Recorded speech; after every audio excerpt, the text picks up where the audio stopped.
Fantasy Football Picks and Bets on the Mayo Media Network, presented by Prize Picks. Week 1 DraftKings first look and early research with Pete Overzet coming up in a second, but I want to tell you to deposit at prizepicks.com. They will match you up to $100 on your first deposit, meaning if you deposit $100, they will just give you another $100, making it $200. You can do that with code MMN at deposit or use the link down in the description right now. Remember to smash the like button for Pete and sub to his channel over at Pete Overzet and download the Fantasy Football Picks and Bets audio podcast in the description or wherever you download podcasts. It'll be up there as well.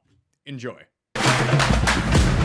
All right, guys, welcome back to another first look at DFS salaries here on DraftKings. I'm Peter Overzet on the Mayo Media Network, and today we are looking at the Week 2 DraftKings salaries. We finally have some concrete information on how these teams are going to be deploying their personnel, which players look good, which rookies are emerging, which teams are playing fast, who's playing slow, all of that good stuff that can help inform our decisions. As a caveat, of course, a lot changes between now when I'm recording on a Monday evening and Sunday when the lineups lock. So this is just a primer, a foundation to kind of get us centered on what this slate looks like, where there might be value, who might be the guys worth paying up for, and we are going to talk through it all together right now. The main way I've been kind of thinking through the lens of this first look is through 3 different tiers, basically. We have our ceiling guys, we have our value guys, and then we kind of have the sweet spot guys. Those are the guys that aren't priced too high, but still have the ability to reach a ceiling. And so that's kind of the way I'm going to be thinking about these. Let's start right here at the top with Kyler Murray. Obviously, he looked awesome in his debut this year. 32 passes, 289 yards, 4 touchdowns, and even chipped in 20 yards in a 5th touchdown rushing. This offense is everything we wanted it to be. They're playing fast. They have lots of weapons. Swapping out Rondale Moore for Larry Fitzgerald has already been a big boon for this offense. And yeah, I think Kyler's going to be a little tougher to fit in this week because we're just probably not going to have as much salary relief via all the 3K wide receivers we had last week. But if you're able to get up to him, it is very, very hard to say Kyler isn't a smash play at 8,200 at home versus Arizona. Right down underneath him, I think we saw a lot from Russell Wilson to kind of put aside any concerns about not letting Russ cook. This new offense under Shane Waldron was pushing the ball downfield. He connected with Tyler Lockett for 2 touchdowns. He connected with DK Metcalf for a touchdown, for 4 total touchdowns, another one to Gerald Everett there. He was pretty efficient, only 23 passing attempts, 254 yards, but I think we saw enough to know that Seattle's willing to push the pace a bit and, keep their pass volume pretty high. And now they're at home against Tennessee, who obviously the Cardinals just put up a ton of points on. So feeling pretty good about Russ. Josh Allen as well, I think, is the other elite option here. His ownership might be a little low just because people felt burned from the Pittsburgh game, but we knew Pittsburgh was going to be a good defense. So now Josh Allen is on the road again in Miami, but this feels like a bounce back spot. This team just does not want to run the ball. And Josh Allen is going to absolutely sling it. So if we can get Josh Allen as a contrarian play coming off of kind of a dud week, I think that's going to look really nice. As far as the sweet spot of quarterbacks down here, I think this Tom Brady and Dak Prescott, both of the guys who played last Thursday night, I think they're underpriced for what they did and what those offenses showed. I mean, basically neither of these running games were working and they were having a ton of success through the air. I think you could make the case that, the Cowboys are going to try to go back to Zeke a little more, but this isn't the greatest spot. They're now on the road at the Chargers, could be a high scoring game. And I see a ton of passing again for Dak Prescott and Tom Brady, man. When you include Antonio Brown and Gronk rolling back the clock here for him, I mean, his weapons are absolutely insane. Obviously, Tom isn't going to contribute anything in the rush game, which is something that we like to have when trying to access that truly elite ceiling. But Tom Brady is fully capable of throwing for 4 or 5 touchdowns, even in a matchup, or especially in a matchup like this at home versus Atlanta. Same for Dak there. I think we know this team, even without Michael Gallup, is going to throw a ton. The other quarterbacks I would toss in here, man, Jalen Hurts looked awesome. He led all quarterbacks in rushing this week. He threw for 3 touchdowns, had that 7 rushes for 62 yards. So Jalen Hurts has all the tools we want for accessing a huge ceiling at the quarterback position. I think you could argue he's underpriced for what he did here at 6,500.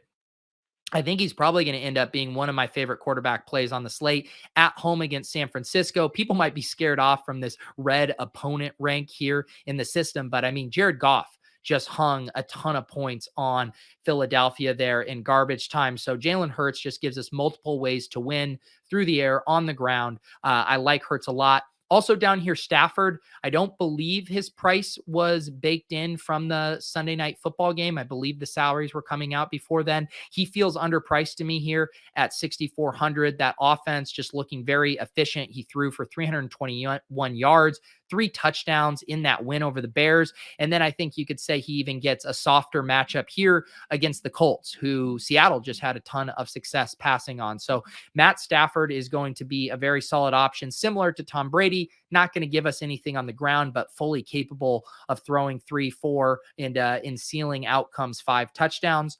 Not seeing a ton I like underneath that. If we're really trying to get to some value ranges, I think Trevor Lawrence at home versus Jacksonville is interesting. This running game didn't look too good, and all 3 of the wide receivers, Chark, Marvin Jones, and LaVisca, were earning targets down the field. So Lawrence is a pretty fun play. I also think Teddy Bridgewater in that same game, he loses Jerry Jeudy, but one thing that was encouraging was Teddy Bridgewater kind of gets this knock as being a game manager and not someone who's willing to push the ball down the field, but that was not the case on Sunday. Lots of play action. He just lost out on a touchdown. KJ Hamler just completely whiffed on. That should have been another touchdown for Teddy Bridgewater.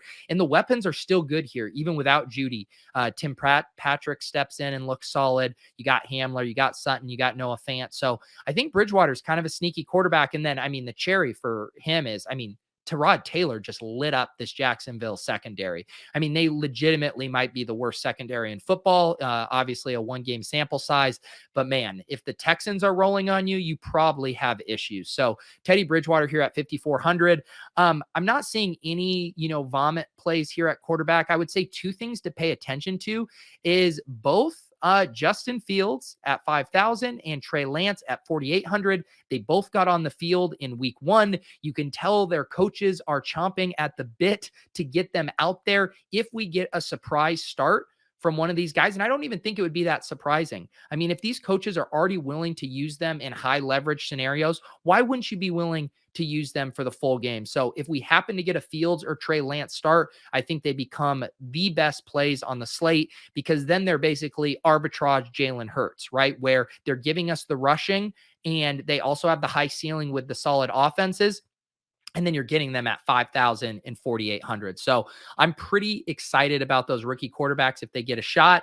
Not seeing much else down here as well. DraftKings really doing a good job with the quarterback pricing. Not a ton of kind of screaming values here. I guess I can toss in Tua. He looked solid. That was a kind of a tough spot for him on the road in New England last week. Now at home against Buffalo, whose secondary has been a little shaky of late. So I like Tua. I know a lot of people are down on him, but this could be a high scoring game where he needs to throw a lot.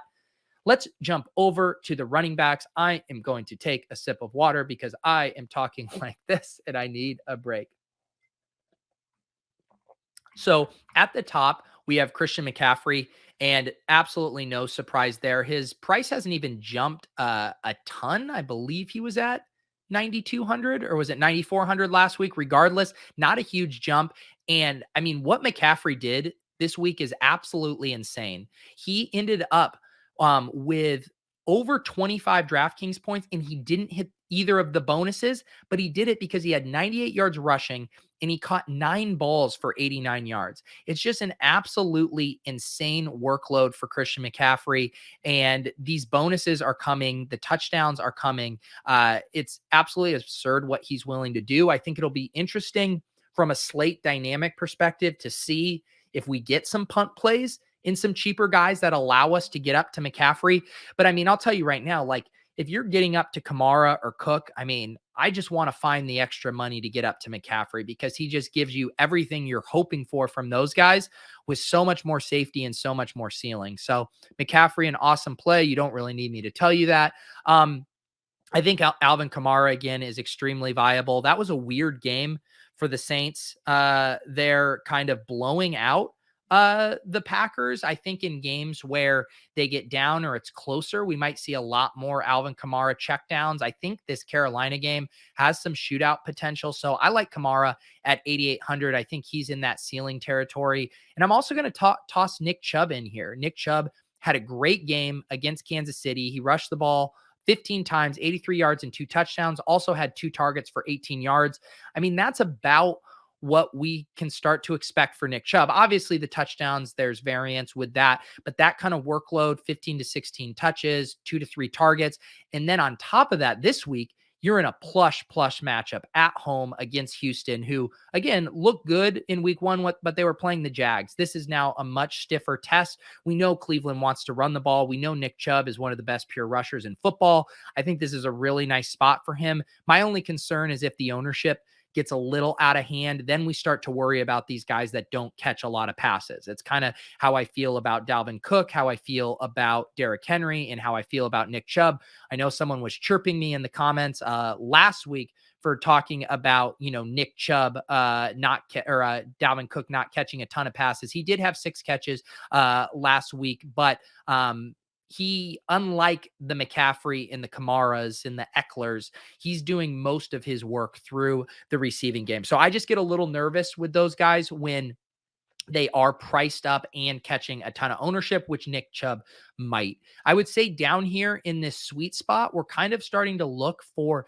some of these guys whose price didn't adjust enough to their role. I would say Joe Mixon is a prime example of that. He had 29 carries. He had a touchdown and had 4 targets. I mean, that's the absolute bell cow usage we're looking for. And if you could project him for even 25 carries again and 4 to 5 targets, he should be priced up here with Kamara and Henry. He should probably be at 8,500. So this is one of those things where if you believe in his role from week 1, he's almost a must play, because if you do believe in the role, he's mispriced by a good bit. A couple other guys who had incredibly nice roles, Najee Harris, he played every single one of the snaps for Pittsburgh, and now he's at home versus Las Vegas, 27th here, opponent rank. Again, take these with a grain of salt because it's early in the season and very small sample size. But what we're excited about with Najee is the usage. Absolute complete workhorse role there. So 6,300, I think is incredibly nice there. Although the field, I'm guessing, will get back on him. I think the field will probably be pretty sharp and know not to go away from him too much. I was encouraged by what I saw with Jonathan Taylor's usage. He was actually getting a decent amount of targets. He had 7 targets in the game. The whole narrative was that Nyheim Hines was going to steal all the pass work. Kind of similar with both him and Antonio Gibson, where it's like they might not be technically playing on pass downs, but the team is still using them through the air on the early downs. His price has actually come down from last week, and I definitely like seeing that at home against the Rams. I guess if you have the stomach for it, you can go back to Zeke Elliott now that he's much cheaper. I'm still of the belief that Tony Pollard's going to be a pretty big part of this offense, in that, especially in negative game scripts where they're down, Ezekiel Elliott's going to be coming off the field a decent amount. So I think we want to wait for better games, better game environments to really jam Elliott. This doesn't look like the spot to me on the road against a very good Chargers team. I'll toss in David Montgomery, another guy that looked really good and had near bell cow usage, 16 times, rushed 16 times for 108 yards. Also only had 1 target there. He did look good rushing. He's one of those guys that I lump in as far as what's his ownership. Montgomery is a great guy to play when he's catching lower ownership. You get a little worried because the team can do funky stuff with Damian Williams, with the other running backs when he is not, firing on all cylinders. We saw it last year. I mean, he was getting cut in season-long leagues. Then the schedule eased up and he absolutely demolished. But I will say, just from a pure, hashtag watch the game standpoint, he looked good last night. I think he's interesting at 6,100. Scrolling down here, a couple other names that jump out to me. Darrell Henderson, his role looked pretty good. There was talk he might be in a 50-50 split with Sony Michel. He rushes 60 times for 70 yards and a touchdown and had one target, kind of similar to the David Montgomery workload there. So I don't mind that at 5,700. That's probably the price to get in on it at. And the one kind of value play I think that really stands out will be Elijah Mitchell. So we get the news today that Mostert is going to be out for up to 6 weeks. Mitchell fills in because Trey Sermon was also a healthy scratch. So Mitchell had a huge game, rushed 19 times for 104 yards and a TD. And it's hard not to envision him carrying the load again. I think we could definitely see Trey Sermon active, especially with Mostert out.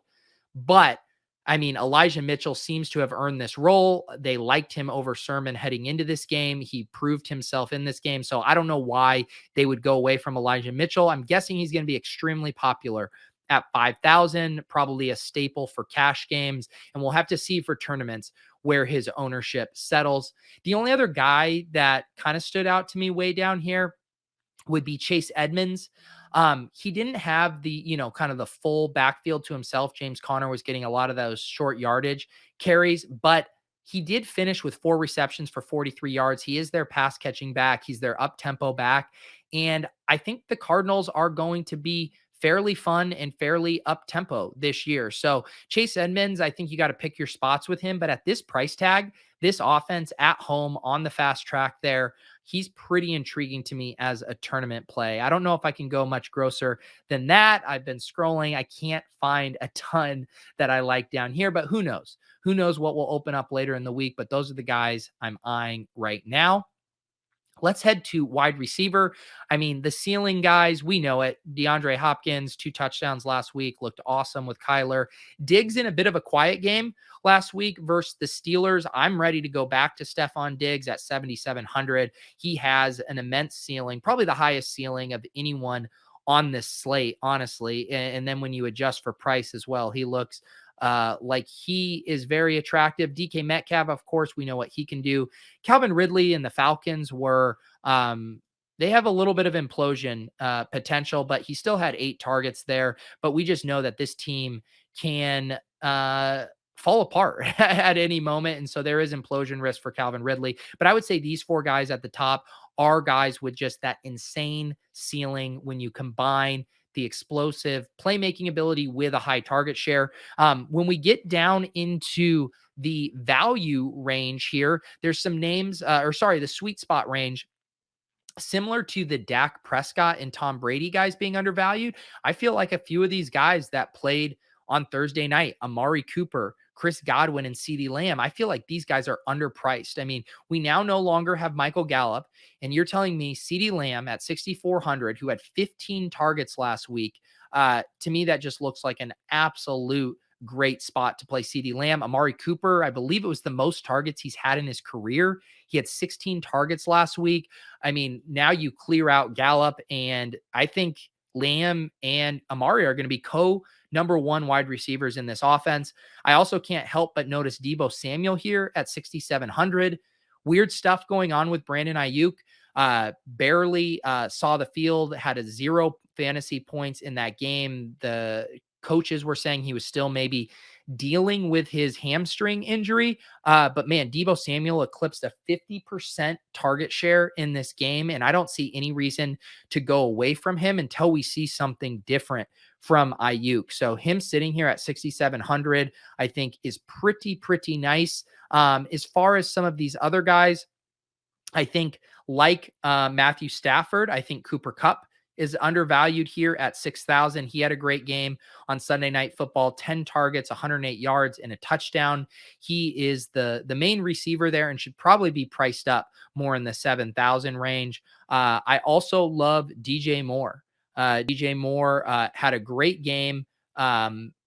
Terrace Marshall, the rookie, was actually out targeting Robbie Anderson, which more points to me as being Robbie Anderson might be having a little fall from grace here, but DJ Moore with 8 targets, 80 yards. He even got a carry on the ground, which is always nice for boosting the floor of these fantasy performances. A couple other guys I'll mention in this mid-range: DJ Chark, 5,600. I believe he led the league in air yards. He was right up there, both him and Marvin Jones, but DJ Chark, really efficient. He had 12 targets for 86 yards and a touchdown. Sorry, not efficient is what I meant to say, but getting those valuable air yards, those valuable downfield targets. He's a guy, when you are getting targeted that deep down the field, you probably don't want to play him if he catches a ton of ownership. But if he's flying under the radar a little bit, I think that's a nice price at 5,600. And then, one other guy I'll mention down in this mid-range would be Corey Davis. Zach Wilson absolutely loves Corey Davis. He was targeting him like crazy during the preseason. It continued in this first game: 7 targets for 97 yards and 2 touchdowns, obviously getting Zach Wilson's attention in the red zone. If we want to start getting cheap, I'll say right now, this is not as good of a week as last week where we had all of those, 3 to 4K wide receivers. It's looking a little more thin for me. I'll mention a few guys here. I think Jamar Chase's price should have creeped up more than it did at 5,000. I think Jamar Chase is quickly going to become a 6K wide receiver. Rookie debut, 7 targets for 101 yards and a touchdown. He is an uber talent who can maximize those targets. A sneaky one here would be Will Fuller, returning from suspension. Jalen Waddle, the rookie, looks solid in his debut. Devontae Parker, but I mean, Will Fuller really does have the potential to be the alpha here. He's another guy who I think in a couple weeks, his salary will be up at, 6,500, and he's priced right now at 4,800 in his first game back. I'm trying to find some other guys that I think might be interesting. I do think Terrace Marshall, who I mentioned, who out-targeted Robbie Anderson, he's still really cheap down here. Let me find his price for us. Terrace Marshall, 3,300. So his price barely came up, only 3,000 or 300 more than he was.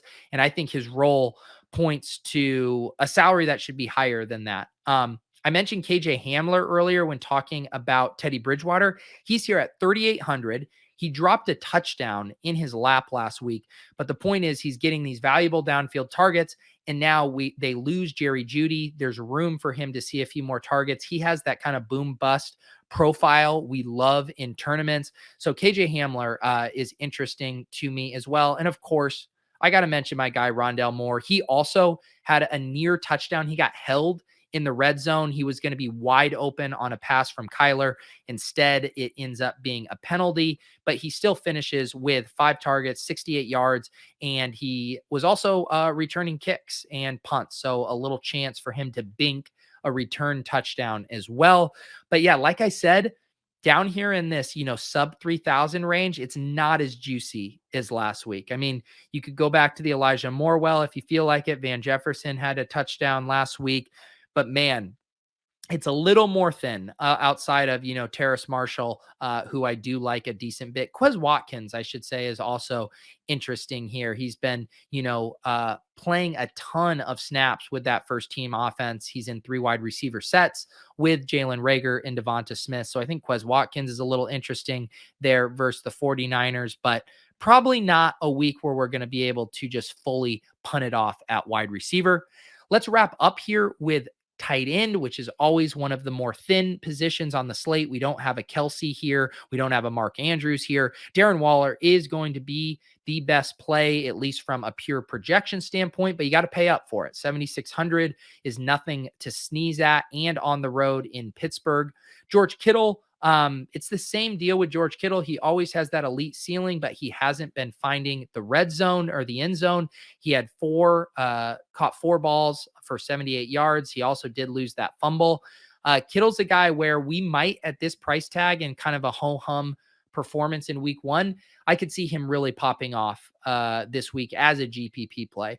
Same with Kyle Pitts. He burned a lot of people last week, but the usage was pretty good. They were using him in the slot. They were using him out wide. He had over a 20% target share. So if I can get an ownership discount on Kyle Pitts this week, I'm very excited about it.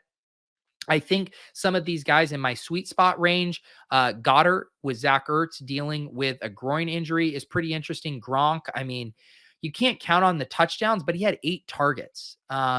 So that's he's going to be an interesting one to know. Was that just kind of the Dallas vulnerability in their defense, or is Gronk going to be really this big of part of their offense? But he's going against Atlanta, who looked awful last week. He could have another monster game. And then Noah Fant is another guy I'm interested in with Jerry Jeudy out. I think he could see an uptick in targets. Tyler Higbee, like Kupp, like Stafford, probably underpriced for how well he played and how much he played on Sunday night. He played every single snap for the Rams, is going to be heavily involved, and basically their third in targets, right there behind Woods and Kupp. So I think at 4,100, he's pretty interesting. If we're trying to save money here, there's not a ton of values jumping out to me right now. Cole Kmet, I thought, had a pretty solid role. He had 7 targets, which is pretty solid here at 3,700. And, slowly phasing out Jimmy Graham from this offense. Cole Kmet, I think, can really take over. Gerald Everett, I want to be a little more careful on. He did have that touchdown, but he was splitting time with Will Dissly. So I'm not as excited about Gerald Everett. I'd say the guy I'm really excited about down here is Dalton Schultz. He played, in my opinion, a bit ahead of Blake Jarwin. They were on the field a decent amount, but Schultz was earning targets at a higher rate. He had 6 targets for 45 yards. And again, without Gallup, I think there's room for even more here. I like how they use him underneath over the middle of the field. I think Schultz is a pretty good play here at 3,300. And if you really want to punt it off, there's some stuff you can do here. CJ Uzoma, he got loose on that 3rd and 1 screen. He finished with, can we see it here? I don't think we have it pulled up here, but he had a decent game there for the Bengals. But man, it is gross down here. It really is gross. The pricing has adjusted quickly. Hopefully later in the week, we'll have something open up from the tight end perspective. But for now, I think I want to live in this range, buying low on Kittle or Pitts, going back to the Gronk well, monitoring the Zach Ertz situation, or just playing a Fant or Higbee, who look like some of the best points per dollar plays.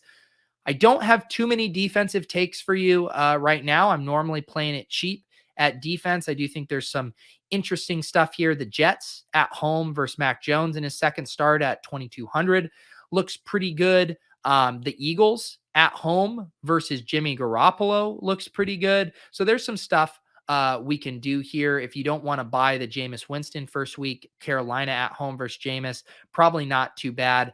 But I am sorry, I can't muster up some strong conviction takes for you at defense. Probably not paying up for the Rams or the Buccaneers up at those price tags, especially the Rams. That seems pretty pricey at 4,500, and it really hamstrings your lineup. But if you guys want to check out the projections later in the week, those will be posted at Run the Sims, our partner here on my YouTube channel, which you can find at youtube.com/Peter Overzet. And of course, here at the Mayo Media Network. Also, shout out to Pat, who had a very nice score in his first week. He said he was using the Run the Sims tools. He said he was playing the smaller contest sizes. This is the way, Pat. Congratulations on that. I've been using the Run the Sims tools for all of my showdown play, for hand building my lineups on the main slate. It's really good stuff. You can get 10% off with promo code Pete. Also get you access to a private channel in my Discord as well. So you can message me about that if you're interested. I appreciate Pat having me on the channel. He'll be back later this week with more picks, more DFS plays. But this is all you need to get started, the primer to set the foundation for the week. We will see you guys next time.